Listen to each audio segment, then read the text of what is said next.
kaum muslimin baik dalam masalah-masalah akidah maupun masalah-masalah Inilah menjadi bibit kenapa seorang teroris juga ujuk-ujuk melakukan suatu perbuatan melanggar hukum, melakukan perbuatan destruktif, membom tembak cara tembak sini sebelum dia memasuki tanda-tanda yang namanya intoleransi. Baru setelah itu radikal, baru setelah itu namanya teroris. Teroris sudah pasti intoleran dan radikal, tapi seorang intoleran dan radikal belum tentu menjadi teroris. Tapi hampir semua 3.200 para pelaku terorisme di Indonesia itu merupakan alumni dari madrasah-madrasah intoleran. Maka hati-hati kalau ikut pengajian, ikut halaqah, ikut liqah, majelis taklim, keluar dari majelis taklim lalu jadi benci dan di luar daripada kelompoknya dia, maka itu tidak bisa. Karena pengajian mengajarkan kita untuk semangat, untuk cerdas, lebih berprestasi. Makin dia takwa kepada Allah, makin dia sayang kepada kaum muslimin. Bukan ikut majelis taklim kita jadi eksklusif. Ikut majelis taklim kita menjadi benci dengan orang-orang di luar daripada kelompok kita. Tapi kalau nggak ada tanda-tanda seperti ini, Pak, tinggal. Setahun yang lalu saya diundang dengan Polda Maluku Utara. Ada 2 anggota Polda yang awalnya ikut pengajian sunnah. Pengajian yang klaim diri adalah kelompok-kelompok salafi seperti itu. Tiba-tiba 2 orang ini namanya Brigadir dan Brigadir ini, dia akhirnya bermasalah dengan kesatuan. Lalu saya dari kesatuannya, lalu tergabung dengan kelompok-kelompok semacam Jamaah Ansor Daulah yang setahun kemarin meledak di sebuah gereja katedral di Sulawesi Selatan. Tambahnya lagi melakukan aksi di penyerangan di Mabes Polri setahun yang lalu bulan April 2021. Itu berawal dari kelompok-kelompok seperti itu.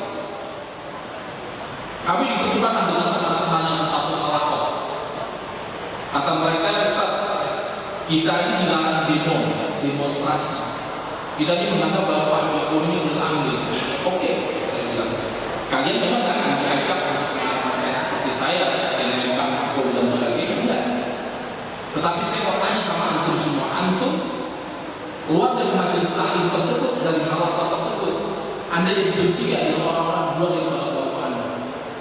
Lalu kata orang-orang ini, ada polwannya, ada polisi laki-lakinya, mereka melakukan bid'ah, Ustaz. Karena memang mau itu bid'ah, kalau itu bid'ah, tidak pernah itu saya berawal dari kelompok-kelompok seperti itu. Saya takutnya antum kayak saya dulu, yang saya 13 tahun di kepolisian, Dinas Polres Depok, ikut pengajian-pengajian yang mirip-mirip seperti itu, kajian-kajian sunnah katanya. Tetapi ketika besok nyanyi ini bela saya, dia tidak mau, kata alasannya haram, musik haram, semua haram. Maka betul Pak, kata ulama-ulama yang mengatakan bahwa jumhur ittakhadhu aqwalu mutasyaddidah. Kecenderungan mereka adalah terjebak suka mengutip dengan pendapat-pendapat yang sedikit haram, sedikit tidak boleh. Ini banyak Ustaz bertanya, Ustaz nyanyi lagu Indonesia Raya gimana Ustaz? Haram. Ustaz rokok gimana Ustaz? Rokok haram. Ya, padahal ulama-ulama berbeda pendapat terhadap masalah-masalah seperti itu yang memang tidak ada diatur di Al-Quran. Bisa mengatakan halal ini boleh, ini tidak boleh, ini makruh. Itu sebetulnya hasil kajian ulama mentarjih dari beberapa pendapat mereka. Tapi kalau ulama beneran ketika ditanya jawaban-jawaban yang banyak di bangku istiad, dia akan mengatakan akwal ini di dalam terdapat beberapa pendapat A yang mengatakan haram, pendapat B yang mengatakan tidak haram, pendapat C yang mengatakan yang boleh. Lalu dia mengatakan orang lain tersebut adu mukada yang saya sangka, terus tuhada yang saya pelajari, atau adu mukada yang saya sangka itu adalah ini. Wallahu a'lam. Kenapa disebut dengan wallahu a'lam? Karena dia tidak tahu jawaban yang pasti menurut Allah Subhanahu wa Ta'ala kecuali hanya Allah saja. Dan dia tidak pernah berdusta atas nama Allah. Bahwa jawaban-jawaban dia diklaim sebagai pendapatnya Allah dan Rasulnya, karena ini baru istiadat.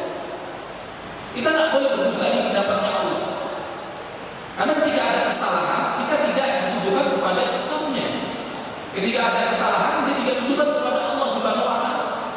Tapi hasil kaji Ustaz ini, ulama ini, mana pendapat yang terkuat, dan itu dikondisikan dengan orang-orang yang bertanya. Kalau yang nanya TBC sedang sakit, tanya masalah rokok, kita bisa katakan ini haram. Kenapa? karena nanti membahayakan buat diri. Tapi kalau yang menanyakan sehat, ya tidak ada interest apa-apa, kita bisa katakan ini makhluk itu tidak ada kesehatan. Tapi dia tidak pernah berdusta atas nama Allah. Siapa saja menyelisih pendapatnya berarti menyelisih Allah, menyelisih Islam. Siapa saja memerangi dia berarti memerangi Islam. Tidak begitu. Makanya kata Sufyan al-Thawri, kata innamal ilmu indana Allah subhanahu. Sesungguhnya ilmu di sisi kami yang banyak memberikan dispensasi keringanan maaf itu minafifah, berasal dari ulama-ulama yang terpercaya. Wa amma tasjid faisud ulama. Adapun sikap-sikap ekstrim itu siapa juga bisa. Karena orang untuk menjadi ekstrim itu nggak butuh pikir yang berat. Orang untuk menjadi ekstrim itu nggak butuh berpikir sangat keras. Siapa juga bisa, aneh juga bisa. Tapi untuk mengatakan ini boleh, ini tidak boleh, itu perjalanan panjang yang harus ditempuh oleh manusia yang tidak bisa ditempuh dengan cuma itu sangat sehari-hari lalu berlaku seperti mufti. Ini kan tidak banyak keadaan kita baru kuliah di Universitas Ternama, ikut sebuah kelompok kajian, pulang-pulang dia udah berubah, ya masuk kampung yang nyala ini bid'ah, mau bid'ah dan sebagainya, bid'ah ini tidak boleh, ada dalilnya. Ini madrasah-madrasah yang seperti ini Pak yang banyak menghasilkan bapak-bapak seperti kita. Ini yang kita harus sadar, makanya hati-hati menyekolahkan anak, mendoktrin anak. Karena sekali kita nyalah menyekolahkan anak di pondok-pondok yang banyak membangun akulanya dengan pendapat-pendapat intoleransi, pada dasarnya kita sedang berinvestasi kekerasan. Pada dasarnya kita berinvestasi tentang sikap-sikap destruktif kepada anak-anak kita. Akhirnya anak-anak kita satu sisi dia banyak hafalan, kelihatannya disiplin dalam ibadah, tapi kemudian menjadi durhaka kepada orang tua. Nggak pernah mendoakan kepada orang tuanya karena menganggap doa yang diucapkan tidak akan sampai. Berkunjung berziarah kepada orang tua dan yang lainnya juga dia marah. Itu bid'ah, itu kesyirikan dan seterusnya dan seterusnya. Ini kalau madrasah-madrasah ini sengaja dikembangkan, ya, membuat jadi permusuhan antara dua kaum muslimin yang sore-sore. Kita nggak bisa lihat seperti apa yang ada di Suriah, di Libya ini yang menjadi negara-negara hancur-hancuran karena perang. Ini dimulai dari madrasah-madrasah seperti ini, intoleransi seperti ini. Sekarang banyak yang bermunculan, ya madrasah-madrasah seperti ini. Apakah itu bentuknya rumah kafir? Apakah itu macam-macam? Akhirnya hanya membuat gaduh, ya, membuat saling sesama kaum muslimin saling mencurigai. Dan itu terjadi, ya. Makanya ini hati-hati buat kita dalam menyekolahkan anak-anak kita, memilihkan pengajian, memilih guru dan sebagainya. Pastikan bahwa guru kita adalah orang-orang yang mencintai bangsa dan negeri, mencintai daripada NKRI. Ini kan enggak, ya, terus mereka membuat narasi-narasi permusuhan dan sebagainya. Menurut para ulama, munculnya pemahaman kafir itu pada 4 sebab. Pertama, kata Abu Musa al-Ash'ari dalam kitabnya Ad-Da'wah al-Muqawwamah, beliau mengatakan yang pertama adalah pemimpin yang zalim atau pemimpin yang dinarasikan sebagai pemimpin yang zalim. Ali bin Abi Thalib, Utsman bin Affan, pemimpin yang luar biasa, mantu daripada Rasulullah SAW. Tapi siapa sangka dia dituduh sebagai dituduh telah kafir karena berhubung dengan hukum manusia. Oleh siapa? Oleh anak-anak muda yang paling penting. Akhirnya apa? Mereka pun dibunuh. Utsman dibunuh. Ya, Ali bin Abi Thalib juga dibunuh. Anak muda, baru masuk Islam dia, dan dia nggak tahu sejarahnya Utsman bin Affan, kontribusinya seperti apa kepada Islam. Nggak tahu dia. Ini anak muda. Ya, ketika Utsman membela Rasulullah, Utsman menginfakkan semua hartanya untuk berjalan. Ini anak-anak masih bocah-bocah. Maka mungkin belum lahir.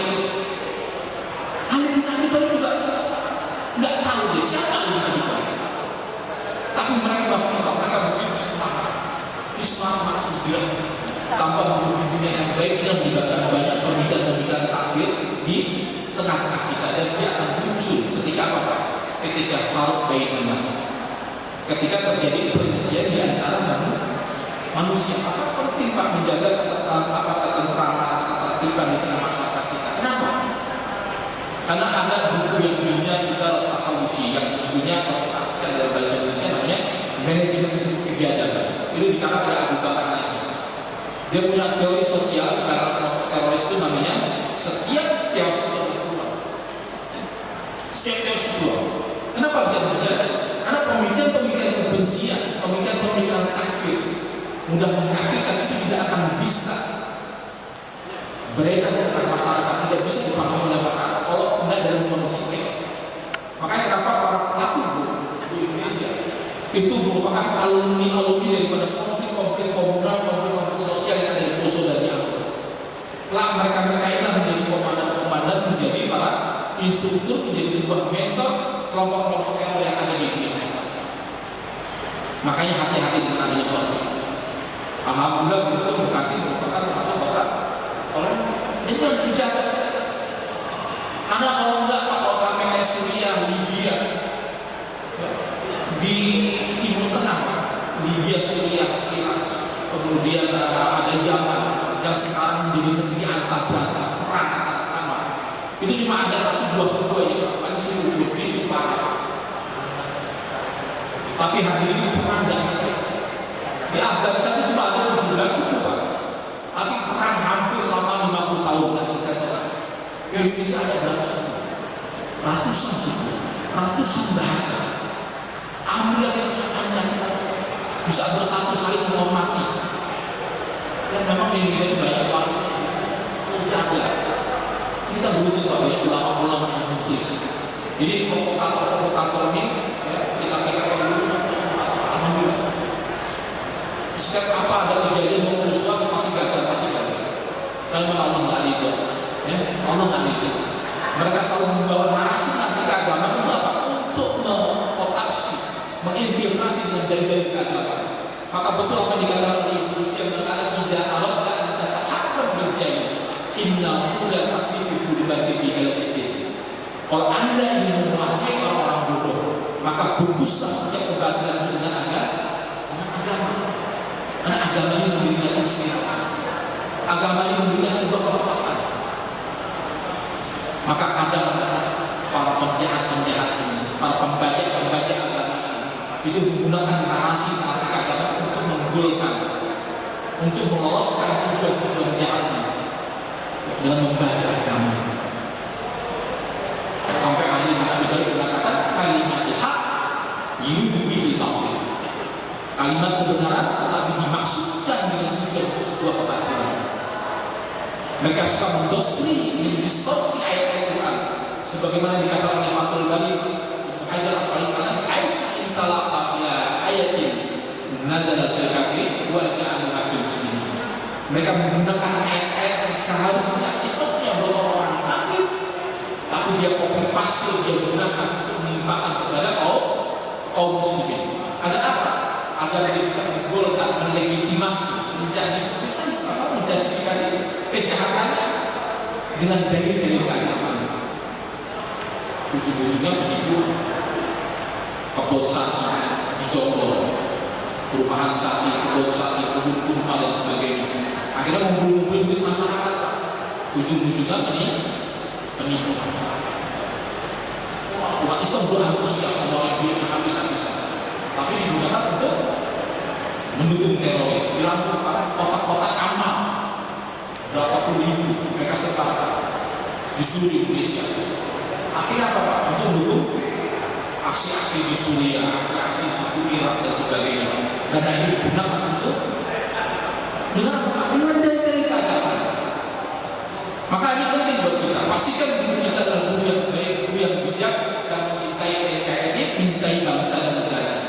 Jangan lagi kemudian kita terprovokasi dengan janji-janji surga, janji-janji manis oleh kelompok-kelompok yang tidak bertanggung jawab, apalagi dia tidak mencintai bangsa dan negeri ini. Mereka terus mengkampanyekan kekerasan, mengkampanyekan untuk membenci pada pemerintahan.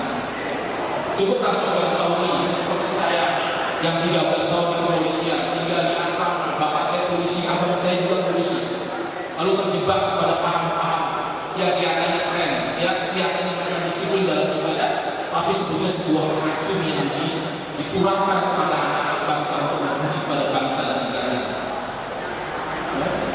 Penyesalan datangnya dari apa? Kalau depan namanya daftar. Penyesalan selalu datang belakangan. Ini penting buat kita, bapak-bapak yang punya anak.